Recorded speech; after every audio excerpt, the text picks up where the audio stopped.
Welcome to crime analysis. Cantonment MLA Lasya Patancheru దగ్గర జరిగిన road ప్రమాదంలో చనిపోయారు. ఈ సంఘటన చాలా బాధాకర విషయం. తండ్రి చనిపోయిన సంవత్సరంలోపే ఆమె కూడా చనిపోవడం ఆ ఇంట్లో విషాదం నెలకొంది.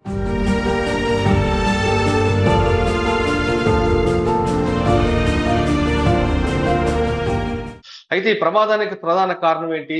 హై స్పీడా, లేదు వెనక నుంచి ఎవరైనా గుద్ది వెళ్ళిపోయారా అనే కోణంలో పోలీసులు దర్యాప్తు చేయాల్సిన అవసరం ఉంది.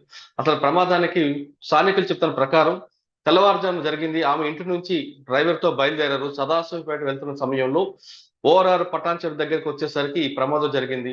ఆమె ప్రయాణిస్తున్న కారు లెఫ్ట్ సైడ్ ఉన్న రైలింగ్ తగడంతో, రైలింగ్ లో ఇరుక్కుపోవడంతో ఆమె అక్కడిక్కడ చనిపోయినట్టుగా తెలుస్తుంది. అసలు వెనక నుంచి ఎవరైనా గుద్ది వెళ్ళిపోయారా, లేదు ఈ కారు ఓవర్ స్పీడ్ తో వెళ్ళి ఎవరైనా లారీకి గుద్ది అక్కడికి వెళ్ళారా అనే విషయంతో పాటు దర్యాప్తు ఏ కోణంలో చేయాలి, కేవలం ప్రమాదంగానే చూడాలా, లేదు దీని వెనకైనా కుట్ర దాగిందన్న కోణంలో కూడా పోలీసులు దర్యాప్తు చేసిన అవసరం ఎంత ఉంది. ఎందుకంటే ఎమ్మెల్యేగా గెలిచిన తర్వాత ఆమె మొదటిసారి లిఫ్ట్ లో ఇరుక్కున్నారు, తర్వాత బయటపడ్డారు. తర్వాత రెండోసారి నల్గొండ దగ్గర జరిగిన ప్రమాదంలో కూడా ఆమె బయటపడ్డారు. మూడోసారి ఈ రోజు ప్రమాదంలో ఆమె పూర్తిగా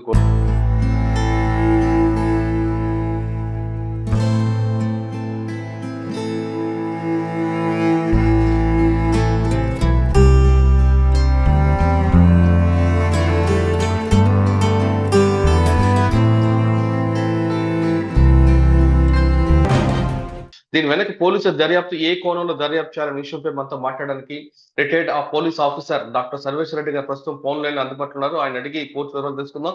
సార్ నమస్తే అండి. సార్, ఇప్పుడు కేసు చూస్తుంటే ఇది కేవలం యాక్సిడెంట్ కేసుగానే చూడాలా, లేదు దీని వెనక ఏమైనా కాన్స్పిరసీ ఉందని కోణంలో దర్యాప్తు చేయాలా? డ్రైవర్ లేడు, సస్పెక్ట్ వెహికల్ డ్రైవర్ లేడు, ప్లస్ వెహికల్ లేడు. అవును. ఇలాంటి పరిస్థితిలో investigation first of all police has to do. Okay facts బయటకు వస్తాయి. ఓకే. స్పీడ్ చాలా ఉంది. ఆ స్పీడ్ డేంజరస్ డ్రైవింగ్ కింద వస్తుంది. 140 కిలోమీటర్ స్పీడ్ ఉందనేది ఒక వార్త. 140 కిలోమీటర్ స్పీడ్ లో ఏమాత్రం ఎర్లీ మార్నింగ్ కదా, సెలబ్రేట్ చేస్తే కూడా చనిపోవడం ఛాన్సెస్ ఎక్కువ ఉంటాయి. మూడవది, సడన్ గా బ్రేక్ అప్లై చేస్తే బ్యాక్ సైడ్ వెహికల్ వచ్చి ఎయిట్ చేస్తే ప్రెస్ అయ్యి కూడా చనిపోవడం చేస్తుంది.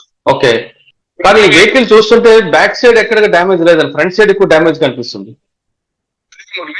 ఫ్రంట్ సైడ్ ఏమైనా లారీ ఆగి ఉంటే కూడా వీళ్ళు బ్యాక్ సైడ్కి వెళ్ళేసి పోతీకనుకో అప్పుడు ఛాన్సెస్ ఆగకూడదు. కాకపోతే అంటే మీరు చెప్తున్నట్లుగా ఒకవేళ ఆగున్న లారీకి కానీ వెహికల్ గుద్దితే లారీ కింద స్టక్ అవుతుంది కదా, కానీ ఇక్కడ వెహికల్ రైలింగ్ లో స్టక్ అయి ఉందండి.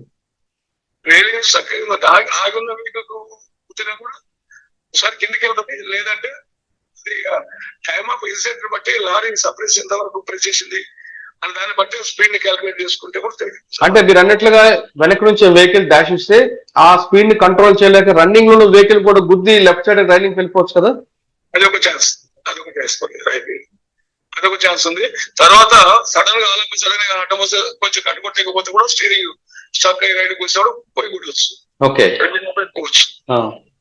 అందుకని కూడా ఈమె డ్రైవర్ ఏమన్నా మంచిగా is also struggle with life కదా, బతికి బయట పెడితే ఫ్యాక్ట్ బయటకు వస్తుంది. ఓకే సార్, ఈ కేసులో 304 పెట్టాలా, 304 పెట్టాలా, లేదా 337 కూడా యాడ్ చేయాలా? 337 లేదు చెప్పలేదు. ఒక ఆమె ఆల్రెడీ చనిపోయింది కదా, 4 పెట్టేసి సరిపోతుంది. Minor injury, IPC 337 minor injury. ఈ అబ్బాయికి మైనర్ ఇంజరీ, ఈయన కూడా లైఫ్ అండ్ డెత్ లో ఉన్నాడు. సీరియస్ అని చెప్తున్నారు.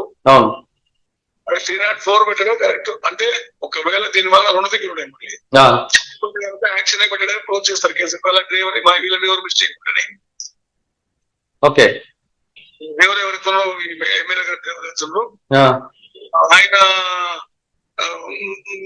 కూడా ఇదైపోతే మాత్రం యాక్షన్ అయిపోయిన కింద కేసు క్లోజ్ చేస్తారు. ఓకే, లేదంటే నెగ్లిజెన్స్ ఆఫ్ డ్రైవింగ్ అని పార్ట్ ఆఫ్ డ్రైవర్ అన్న దాని కింద 304 కింద ఈయన ప్రాసిక్యూట్ చేస్తారు. సార్ 304 ఏ పెట్టచ్చా, 304 చాలంటారా? 304 ఏ మైనర్ పర్సన్మెంట్ సీరియస్ సెక్షన్ కాదు అది. అది యాక్సిడెంట్ అనే పాయింట్ ఆఫ్ వ్యూ క్రియేట్ చేసింది ఆ రోజుల్లో. ఉండదని ఓకే, యాక్సిడెంట్ అన్నప్పుడు out of control break failure కానీ ఎనీ మెకానికల్ డిఫెక్ట్స్ అయిన దాని నుంచి ఎట్లా ఆయన చేయగలుగుతారనే ఉద్దేశంతో పెట్టారు. ఓకే, లాస్య ప్రమాదం వెనక కరెక్ట్ దర్యాప్తు జరగాలంటున్నారు సర్వేశ్వర రెడ్డి గారు. దర్యాప్తు జరపడం కాదు, దీంట్లో కుట్రకోణం ఉందా పూర్తిగా దర్యాప్తు జరిగితే అసలు నిజం బయటకు వస్తుందని చెప్తున్నారు. ఏదేమైనా సరే లాస్య ప్రమాదంపై పూర్తి వివరాలు ఎప్పటికప్పుడు తెలియాలి. దానిపై పూర్తి దర్యాప్తు జరగాల్సిన అవసరం ఎంతైనా ఉందన్న విషయం తెలుస్తుంది.